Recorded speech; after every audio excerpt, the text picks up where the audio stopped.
हर हर महादेव, जय शिव गुरु। सबसे पहले देवों के देव महादेव के प्रणाम बा, मैया पार्वती के प्रणाम बा, सभी देवी देवता के प्रणाम बा। आप सब जितना भी गुरु बहिना गुरु भाई कथा कहानी यूट्यूब के माध्यम से सुनत रहनी, आप सबके भी प्रणाम बा।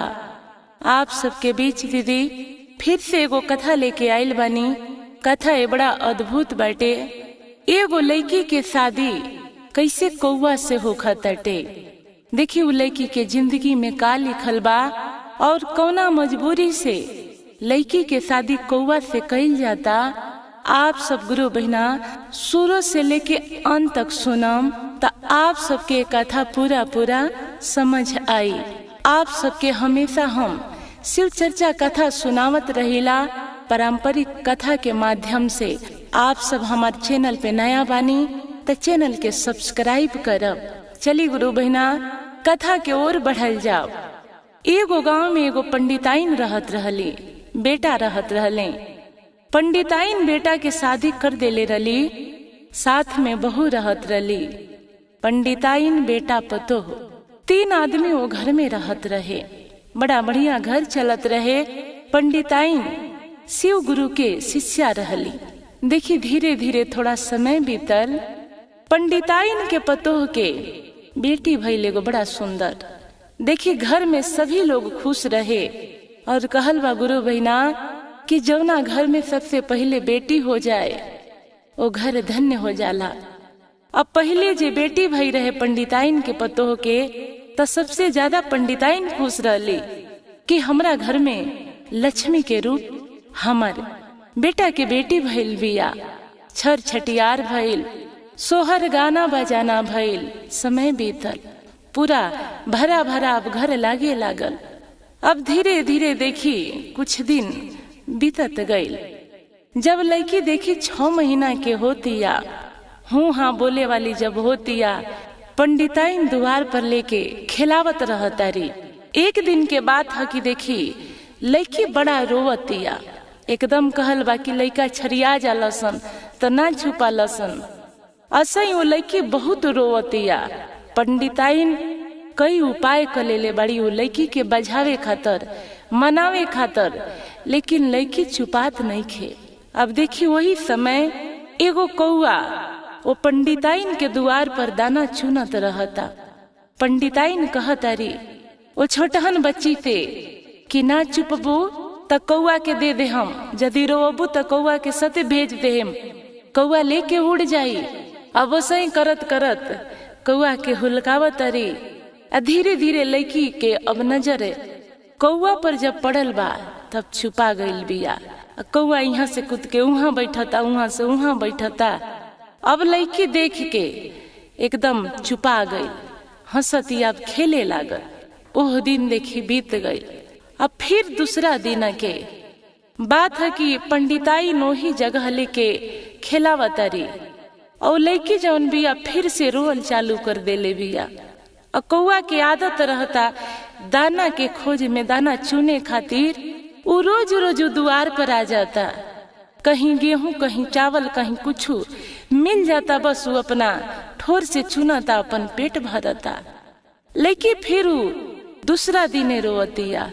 ये पंडिताइन के नजर फिर से कौआ पर पड़ल बा। पंडिताइन सोचत रही कि अरे कौआ के देख के ये बच्ची छुपा जाले तो कहे ना फिर से हम कौआ के लेके पास जाएंगे। अब फिर से का करत रही पंडिताइन पोती के लेके और कौआ के पास चल जाता रही। फिर से वही बात कहते रही कि कौआ लेके उड़ जाओ, कौआ लेके अपना साथ चल जाओ। अब सही करके खिलावत रही। देखिए गुरु बहिना धीरे धीरे बहुत समय बीत गई। अब लड़की थोड़ा समझदार हो गई।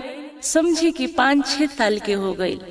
दादी जी पूजा करस शिव गुरु की, तो दादी के साथे साथे ए लड़कियों पूजा करे। देखिए गुरु बहिना वो कौआ जे रहे हमेशा के तरह रोज आए द्वार पे, दाना चुने रहे, अपन शाम हो जाए उड़ जाए। और समय कुछ बीत गई। लड़की अब सयान हो गई, शादी ब्याह करे वाली हो गई। दादी सोचली कि पोती के शादी काहे ना हम अपना जिंदगी में कर दी कि हमहू शादी देख ले। हम बेटा कहले कि हम आई ठीके कहत रो कि शादी अब हमनी के कर देवे के चाहिए। देखी एगो गांव में जाके एगो बढ़िया लड़का देखला लो, जेकर घर दुआर सब चीज बढ़िया रहे, वही जाए लड़की के शादी तय करके आई लो। लड़की तो बड़ा सुंदर रहली। दिन तारीख रखाइल कि ए तारीख के शादी बा। बड़ा धूमधाम से एनहु तैयारी होखे लागल, बड़ा धूमधाम से ओनहु तैयारी होखे लागल। देखी जब ए लड़की के घर के लोग द्वार पे बैठ के तर तैयारी करे, कौवा रोज आवे द्वार पे, पता चल गई रहे कि लड़की के शादी लोग कहीं करत अटे। हे दिन तारीख के शादी रखल बा। कौवा जे रहे, अब कौवा के मन में ई रहे कि इनका दादी कहत रही कि हमरा से शादी करे के, लेके कौवा उड़ जो, लेके चल जो। अब आज ही शादी दूसरा से काहे होखत अटे। कौवा देखी सोचला कि अब हम अपना सारा ग्रुप के बुला के और शादी वाला दिन हम हो आई, इस शादी हम होखे कहीं अमर ना दे हो। देखी अब शादी वाला दिन आ गई, बड़ा धूमधाम से बारात आई। अब वो कौवा सारा अपन झुंड लेके आई रहे, पूरा ग्रुपे लेके आई रहे। तो सब लोग देखा था कि अरे बहुत लोग के शादी बियाह भइल। इक्का दुक्का कौवा आवेला, जूट काटे ने उन्हें रहेला, अपन दाना चुन चान के चल जाला। लेकिन ए बियाह में इतना कौवा काहे आइल बड़ा सन, सब लोग इहे बात करे। अब घर के आदमी देखी का कइल, उ कौवा सबसे पीछा छोड़ावे खतरा थाली में चावल ले जाके अब बगल में सारा छीट देलक कि कौवा कहीं भुखाइल होयसन, अपन दाना चुन के चल जाई हसन। नेग चार होखे लागल, चालू हो गई। कौवा एने से उड़ के ओने, ओने से उड़ के एने। देखी अब सभे परेशान हो गई। जैसे तैसे कुछ नेग भइल। अब सिंदूरदान के जब टाइम आइल, ए गुरु बहिना देखी पंडित जी कहता रहे कि अब सिंदूरदान करावल जाओ लड़की के। कौवा एने से उड़ के दुल्हा के ठोकरिया के ओने जाके बैठे, ओने से उड़ के ठोकरिया के एने आके बैठे। सब लोग लागल अब आपस में बात करे। लोग कहेला कि ऐसे भी कि कौवा अगर माथा में ठोक के चल जाए तब सगुन मानल जाला। और का बात बा, आज शुभ दिन बा बियाह के, और आज के दिने सिंदूरदान के टाइम कौवा आके मारता, माथा में ठुकरियावता कि समझ बात आवत नहीं खे। कौवा बार बार आवे, इतना माथा में ठुकरिया देलक कि दुल्हा के जगह जगह चोंच ला गई कौवा के। देखिए गुरु बहिना, जब ये अपना पोती के खिलावत रहली पंडिताइन, तब बगले के जे एगो औरत रली वो देखत रहली कि पोती के खिलावा खतरा कौवा के हमेशा पीछे घूमत रहम पंडिताइन। अब तब तक उनका बात ध्यान आई। उठ तरी तो कह तरी के चाची जी एगो बात कहीं रहुआ से का। पंडिताइन के बुझेबे न करे कि का होता। कहली कि बोला न कौन ऐसन बात बा। कह तरी के चाची जी हमरा बुझाता कि बबनी छोट रहनी न तरौआ खेलावत रहनी, याद करी जे कौआ लेके उड़ जो, कौआ लेके भाग जो, कौआ के सते भेज दे, हम एकरे से शादी कर दे। हम अब हमरा बुझाता कि कौआ के उ बात याद बा और उहे कौआ आके ज्यादा परेशान कैले बा और उहे कौआ ह। ई सारा बात देखी लड़की सुनत रहली। अब शादी के बात भइल, कहली कि हमार शादी अब कौआ से होई। सब लोग अचकित हो गए कि अरे का कहत या लड़की, ई कौआ से लड़की के बियाह कैसे होई। अगर बियाह होइयो जाई तो कौआ कहाँ रखी, कहाँ खियाई, कहाँ पिलाई, एकरा के कहाँ कहाँ लेके रखी कि समझदार नहीं खे। लोग लागल मनावे समझावे बूढ़ पुरनिया कि बाबू कौआ से कोई बियाह कैले बा, कौआ से बियाह होई, कैसे गुजारा तहार होई। लड़की देखी केकरो एको गो बात ना सुनली। कहली कि ना, कौए से ही हमार शादी लिखल बा। ए लड़का से शादी ना हुई कि आप सब हमार बियाह करी और हमरा के विदा कर दी। ओकरा बाद शिव गुरु जानी कि हम कहाँ रहब आ कहाँ ना रहब। अब देखी सब लोग मजबूर कि जब लड़की कहत या हम कौआ से बियाह करम तो फिर हमनी का कर सकत बानी सन। अब देखिए गुरु बहिना माला उला ला के वो कौआ के पहना के और लड़की के बियाह करा देवल गई। लड़की कहल कौआ से कि हे कौआ महाराज, आज से रउआ हमार पति बानी और हम शादी के बाद हिजा ना रहब। ये दुनिया के रीत है कि लड़की के जब बियाह हो जाला तो लड़की अपना ससुराल जाले। हम शादी करके रउआ संगे चलब और आप जानी कि हमरा के लेके कहाँ जाई। अब लड़की के विदाई हो गई, लड़की कौआ सते चल गई। पूरा गांव में ढिढोरा पिटा गई कि फलना के बेटी पंडिताइन के पोती के बियाह कौआ से भइल ख। अबे लड़की जे रहे कौआ के संगे चले लागल। जात जात बड़ा दूर कौआ लेके गई। अब एक जगह लेके गई नदी के आंट पर। एगो बड़ा भारी पीपल के पेड़ रहे और वही पीपल के पेड़ पे अपन घोंसला बनैले रहे कौआ। नीचे जे रहे बनावल मान रहे। अब लड़की के पूरा विश्वास हो गई कि इहे बा कौआ के घर। देखी गुरु बहिना, लड़की वो मान के सर सफाई करके अपना रहे की व्यवस्था कर लेलक। देखिए अब पूजा पाठ हुआ करे के कोनो व्यवस्था तो रहे ना। उहे नदी में से कुछ पत्थर ले आके एक जगह रख देलक और ओकरा के मान लेलक कि महादेव जी हमारे हैं। अब रोज सुबह उठे और नहाए धोआए उहे पत्थर के रोज पूजा करे कि हे महादेव जी रउए जाना तनी। अब दिन रात लड़की वही जा गुजारे लागल। कौआ रोज उड़ के जाए, कहीं से अमरूद लेके, कहीं से कुछ लेके, केकरो घर अंगना में जाके बिस्किट के डब्बा उठा के कुछ कुछ खाए पिए के लेके आवे। उहे खा के लड़की के पेट भर जाओ। लड़की हमेशा अपन शिव गुरु के चर्चा में भजन में अपन अकेले ही मगन रहे। मैया पार्वती और महादेव जी पर्वत पे बैठ के उ लड़की के सारा तपस्या देखत रहनी जा कि इतना दुख में लड़की बिया एगो कौआ से शादी कर लेलक और शिव गुरु के पूजा कइल ना छोड़लक।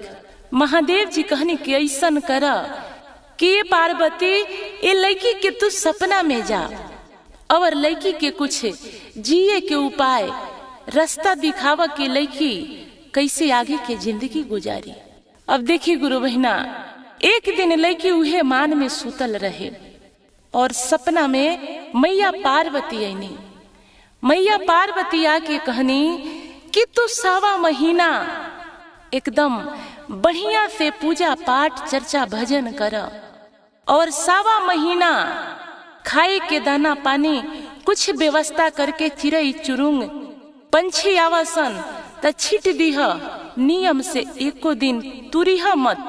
ई जब तहर व्रत पूरा हो जाई और तहरा जिंदगी में एगो चमत्कार होई। मैया इतना सपना दिखा के और सपना से गायब हो गईनी। लड़की के सारा बात ध्यान रहे उठल तब। अब रोज रोज लागल पूजा करे और दाना डाले।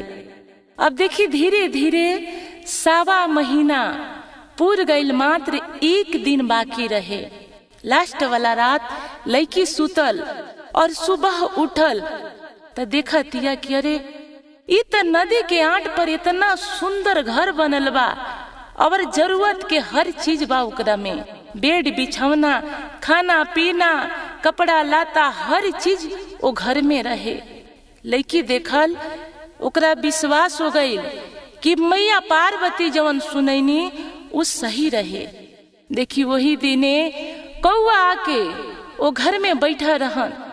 एके टके चुपचाप लड़की देखत रहे वो कौआ के। अब कौआ के रूप छोड़ के एकदम राजकुमार हो जाता रहे। लड़की देखलक, हाथ जोड़ लेलक कि हे महादेव जी इहे चमत्कार है, एकर मतलब राउ। लड़की बार बार महादेव जी मैया गौरा के प्रणाम करे कि हे महादेव जी रउआ हमार जिंदगी धन्य कर दी हनी। अब कौआ के देखी आदमी के जे राजकुमार के रूप में आ गईले। इनका पिछलका बात सब याद रहे। ई कहले वो लड़की से कि तू धन्य बाड़ू, तू देवी से कम नहीं खू, कि तहार शादी हमरा से भइल। जाना तरू काहे? हम जब दाना चुने जाई न तहरा दुआर पे, तहार दादी जे रही हमेशा कहीं कि कौआ लेके भाग जो, कौआ लेके उड़ जो, कौआ से बियाह कदेम, कौआ लेके दूर चल जाई। वही बेरा से अब पता न मन में तहरा प्रति कैसन लगाव हो गई और मन के पूरा विश्वास हो गई कि हमार शादी तहरे से होई। अब कौआ कहले कि यही से तहरा से हमरा शादी करे के पड़ल और तहरा भक्ति से पूजा पाठ से हमारे कौआ के जमन जोनी रहे वो मुक्त हो गई ओकरा से कि राजकुमार के वेशभूषा हमरा मिल गई। लड़की कहली कि सुनी हमारे में कुछ नहीं खे, इ तो सब महादेव जी के आशीर्वाद से भइल बा। उहो प्रणाम कैले शिव गुरु के, इहो प्रणाम कैले शिव गुरु के। अब एक दिन पति के साथे खूब तैयार हो के पहन ओढ़ के अपना घरे गईली तो सब लोग अचकित हो गए देख के कि अरे इ तो एगो कौवा सते गई रहे, इतना सुंदर ही लड़का के हा। सभे पूछल घर परिवार में, सब बात लड़की बतैलक। इस सब भगवान के देन हमर बड़ा सुंदर घर हो गइल बा। अब ई जी देखा तारू ई कौआ ना ई हमार पति हैं।